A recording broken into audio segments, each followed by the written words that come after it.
Thank you. Go ahead. So what do you tell Ty? I mean, obviously you guys are close. Ty should be calling me. I mean, I'm the one with the losing streak. I mean, shoot, Ty and I talk. You know, we talk about a lot of stuff.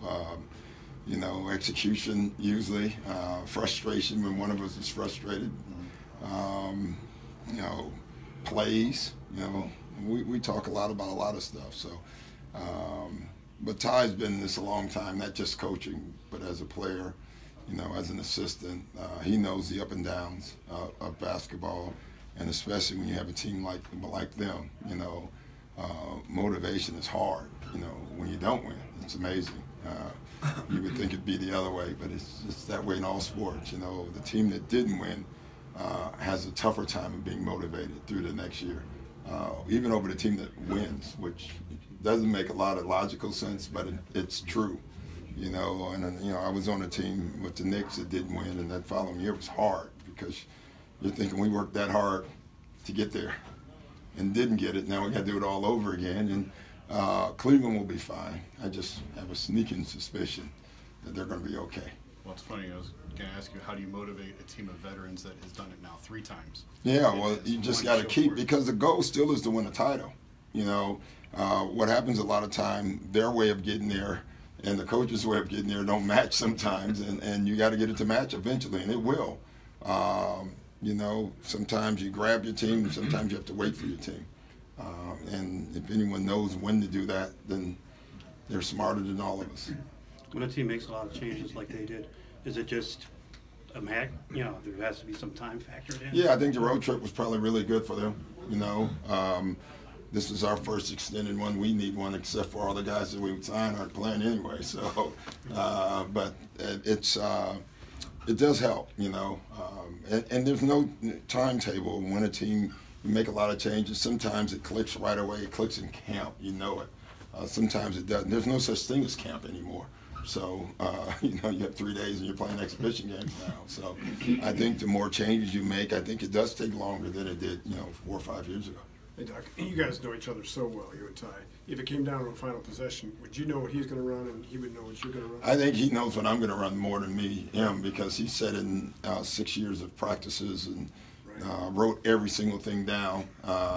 You know, so I think he, you know, that's like cheating a little bit, you know, but it is what it is, you know. So I would say he probably would have the advantage there. He's smarter too. You try to steal those notebooks? I should have taken them. You know, when you get fired in a workplace, they commandeer you and escort you out with a sheriff. I should have done that with Ty. He's been very smart. It's been a wise thing to do. He has said on more than one occasion that you would just kind of pull things out of your head and run them, and then he'd write them down. Yeah, and you know where Ty helped me, and now we have other guys. I did that. I still do that a lot, and I don't write them down. Mm-hmm. So I need my coaches to write them down, because we'll do it in practice, I'll do it in a game.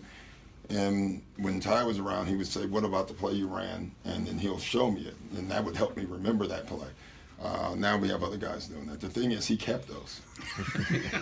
Do you feel for the way he's had to switch his rotations, and then somebody's hurt? And, yeah. You know, I mean, you got to empathize with how he's. Yeah. I mean, you have all that talent, but again, it's all about continuity. And he's not had a chance to have continuity. They still don't have it. I mean, Rose is out, and it's just going to take time, you know, and then you'll know who should start and what the rotations are. Until then, you're in the just win tonight mode. Doc, give us a view of a 33-year-old LeBron versus a 23-year-old LeBron. I don't see a difference except for he's smarter. You know, I'm amazed, really. You know, we were laughing about it. It wasn't so funny to us watching film, but, you know, most players when they get to his age are smart enough now. They see everything, you know. But usually when they get to that age, they're just too old to do anything about it.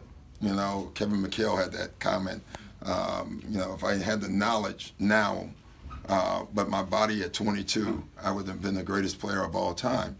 LeBron has the knowledge of all those years, and he's still top 2, 3 athletic in the league. So now he has both going for him. You know, he can beat you with his brain, he can beat you with his power. It's a taunting task when you watch him on film. You mentioned the notion of sometimes you have to wait for your team because they have their own way they want to go about things. Does it take some internal confidence to be able to have the patience while the outside world is saying, you know, look at the mess that we're looking at? Yeah, we live in a world that sometimes is not real. Just because you are what your record is, that's true. But sometimes as a coach, you're better than that. You know that, and that's where the trust comes in, and you believe that. And so, in this record-driven world that we're in, sometimes as a coach, you have to look at your team and say, I know where we're going. Because at the end of the day, it's not about your record now, it's about the final record. And as long as you believe you can get to that, it doesn't matter where you are right now. But you have to resist that, and you have to resist all the talk. I don't think anybody here's done your Jim Brewer thing yet. I notice I've already questioned Okay. that. We would like to get a campaign going. I'm not going to speak to the media anymore in Cleveland. Jim Brewer should be on that wall. Thank you.